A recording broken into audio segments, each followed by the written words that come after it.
Hey you guys, I'm going to be pruning my jambu here, also a little bit on the rose apple tree, and they're both in containers doing really well. So I'll be pruning them. Thought I would give you guys some tips on how I do it and what I like to look for in terms of like how to shape the tree or how to prune a fruit tree. So generally speaking, you can kind of like prune it to like a shape that you want. So do you want it to be very low and full like a bush, or do you want it to be nice and slim, tall, and then kind of have like a nice round full top, like very slim, so that it takes up less space that way, so that you can grow more things underneath it, or like, you know, like around the tree. That is something that I personally would look for doing because I have a small garden. I would like to pack as many plants as I can in the same space, and so I'm going to be pruning my trees more like slender, just, you know, tall, like skinny up, and then kind of branch out on the top so that they won't be shading the plants on the bottom, also to have room for the plants to grow underneath them.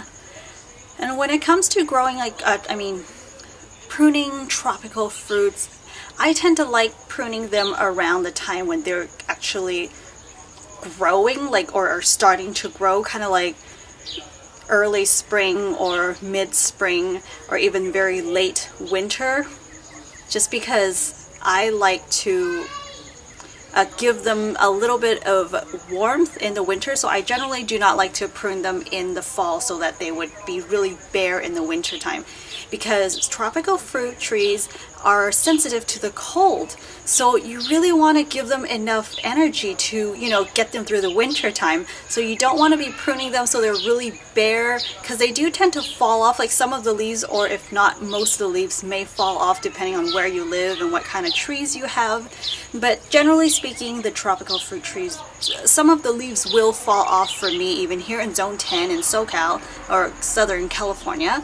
So I don't like to prune them in the fall, because if they have a more full canopy, a lot of leaves, now these leaves are, you know, they're kind of like solar panels, you know, so they would take energy from the sun during the day, and they also provide some warmth, and like, since everything is energy and it's radiating with, you know, heat for themselves, so I like to keep those branches and those leaves as full as possible to take them to pamper them. How would I put this? Not pamper, to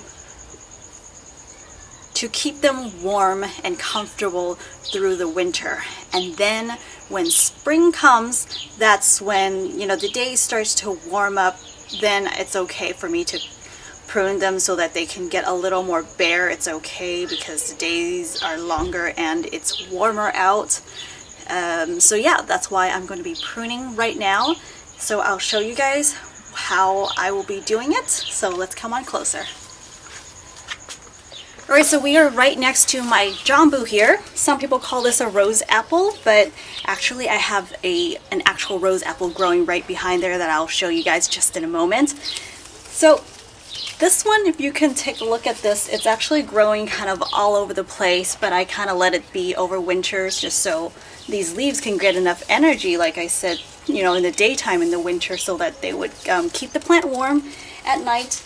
But right now it is time to prune, and it looks like I got two main branches or trunks that kind of branched out. I mean, from the trunk there's two main branches that branched out, and basically they're the thickest, so they're both really healthy.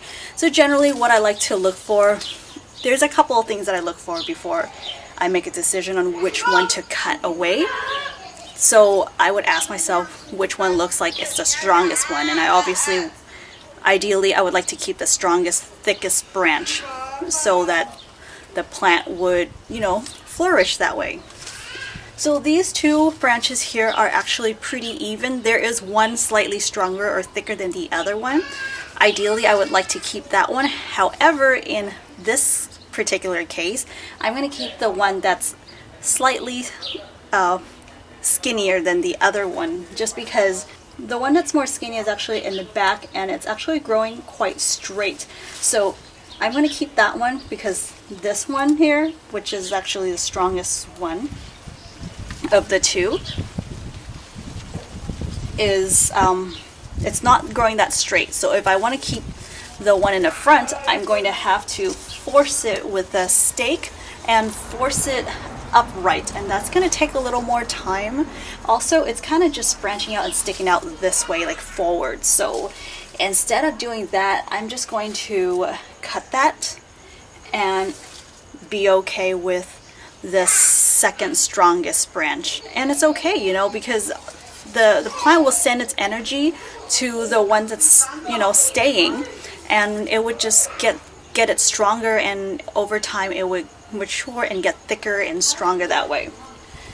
So that's another thing, you know, you just have to be okay with letting go, and that's what I have to learn when it comes to pruning, because it's so hard to want to cut away something that's really healthy, you know, but actually pruning it's kind of like training and disciplining the plant and get it to grow healthier. Actually, sometimes that when you cut away something, I think in a way it makes the plant think something's going on, something's changed, and they really have to hurry and like produce more. So it is like a way to kind of trigger or encourage more new growth when you prune the tree. So just try to keep that in mind when you have a hard time cutting away healthy branches, things like that. So this one here, like I said, is sticking out. I'm just going to cut this out.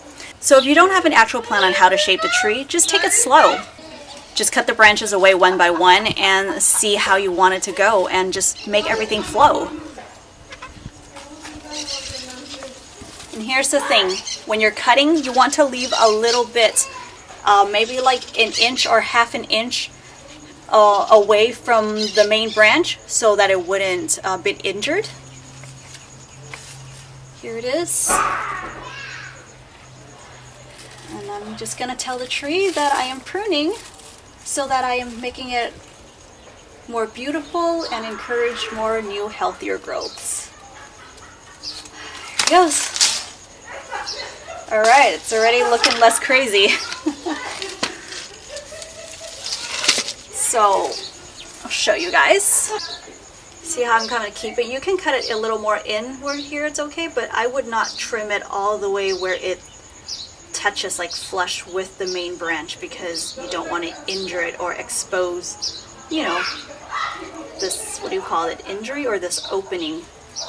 So yeah, that's how I would cut it. But in this case, I think I'm going to keep going and cut away here. That will also open up some space for these plants that I have planted on the bottom. These beautiful zinnias and dahlias, edible flowers.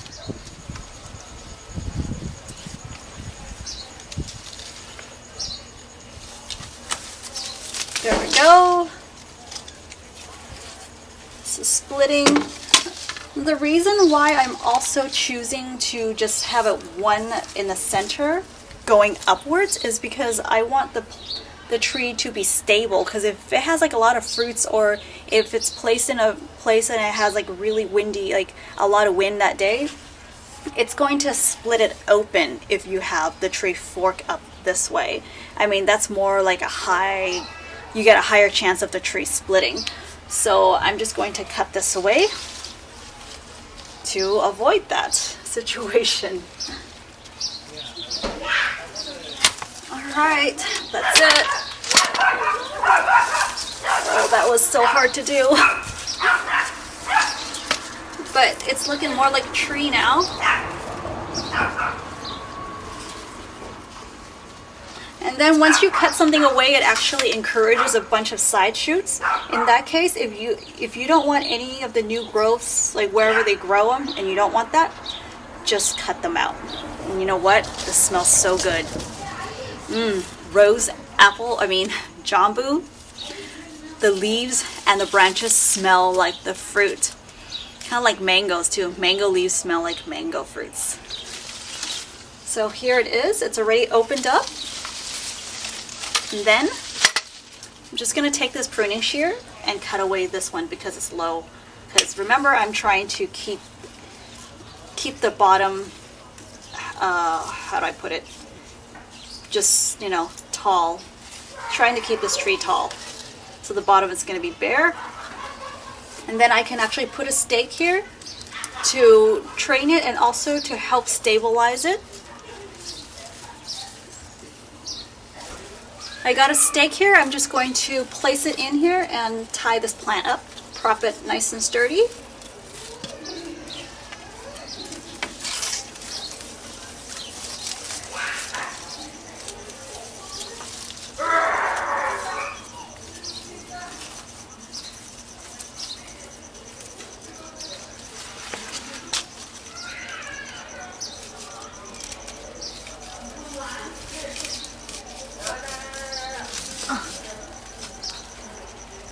Next, I'm going to tie it. You can use a string, or what I love is actually this one that has like cushion all around this wire that's really bendable. And so this actually has a bit of like padding all around so it protects the tree. So when it comes to tying and to secure your trees or any branches in general, just go a little loose or use something thicker so that you wouldn't cut into the tree when it's really thin. It would actually cut into or dig into the branches. Also, you don't want to tie like a full knot on the tree or on any branches. You want it to secure it where it wouldn't move, but just don't like tie a knot on them, you know, because you're going to be strangling them. And I've seen, or even in the past from my own experience, where I tied it so tightly, you know, with the stake that when the plant was actually trying to grow, it had a hard time. So when I released the string, you could actually see that there's like an indent of that string. So the branch was like going kind of like thick, and then once you see the branch where the string used to be, it would go like dipped in like that, and then it comes back out and it keeps growing. So you don't want to strangle your plants. So that's just how I'm going to do it. Or you can use these garden clips. I really love clips. They're really fast. Just a really fast way to secure it. Just like that. And then, if I actually want to encourage more new growth, I'm just going to be pruning away. And remember, if you want the branches to stick out, I mean, when you cut away something, it's going to grow up like that much more, you know? So just keep that in mind. If you have enough space to just like, say if you want to come out like right about here, you want to actually cut back quite a bit because you want to give them room to kind of grow out maybe like a whole foot or two. So in my case, I'm actually going to have to cut away quite a bit. Sometimes it's just kind of all a thinking process, you know, as you go. It's kind of like, what I say, like intuitive art, or it's kind of like, yeah, painting, you know? Sometimes you may not know exactly how you want to shape your tree, but by the end you'll see how, you know, the end product would be. But you generally have some sort of idea what you want to do with it. But as you keep pruning, you'll get a clearer picture of how you want it to go.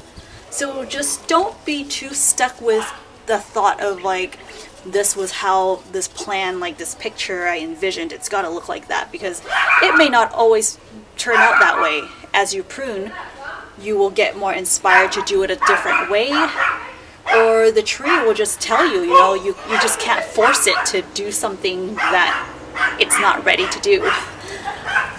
So yeah, just look at the tree and see how it's shaped next, and then cut away one more time and take a look at it again. Maybe step back, step to a different angle and look at it and see how it's doing without that branch, and then cut again and see how it's doing without that other branch, and then keep going that way. And you know what? Sometimes if you can't decide what to do next, it's okay to take a break. Come back to it. Go grab some lunch or grab some dinner and, you know, sleep on it. Come back the next day to do it. Come back in a couple of days to do it. Just don't wait like a whole season, I guess. Yeah, or sometimes you just kind of see how the plant would grow you know, new shoots, and then you can decide from there. So you don't have to feel like you need to do it all in one go if you're not comfortable with it.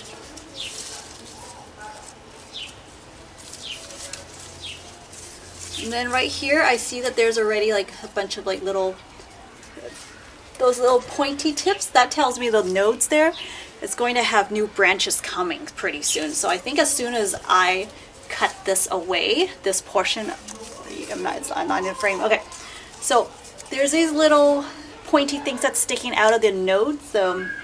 I know that the new branches or new leaves are coming. So once I cut this portion away, it's going to, this plant is going to spend its energy on producing those new growth rather than trying to send it out to this portion. So in that case, I'm going to just cut this, and actually I'm going to cut it back even further because remember I said that they have a lot more room to grow out this way. If I prune back, if I don't prune back that far, it's gonna stick out, which is fine if you want a nice full large tree, but I'm keeping everything really trimmed here because I really just have 2 feet space to walk. This pathway is only 2 feet space, so that's why I'm doing it this way.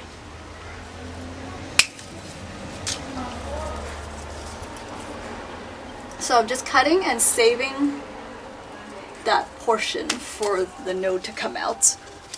So these are where the new shoots would come out of, between like the armpit, or how do you say it, like between the leaves. See those little 2 points and the kind of sticking out there? Those are the new leaves, the new growth that's going to come. So once you cut this top, if you snap the top portion off, those are going to extend out like that. So that's what I basically did here.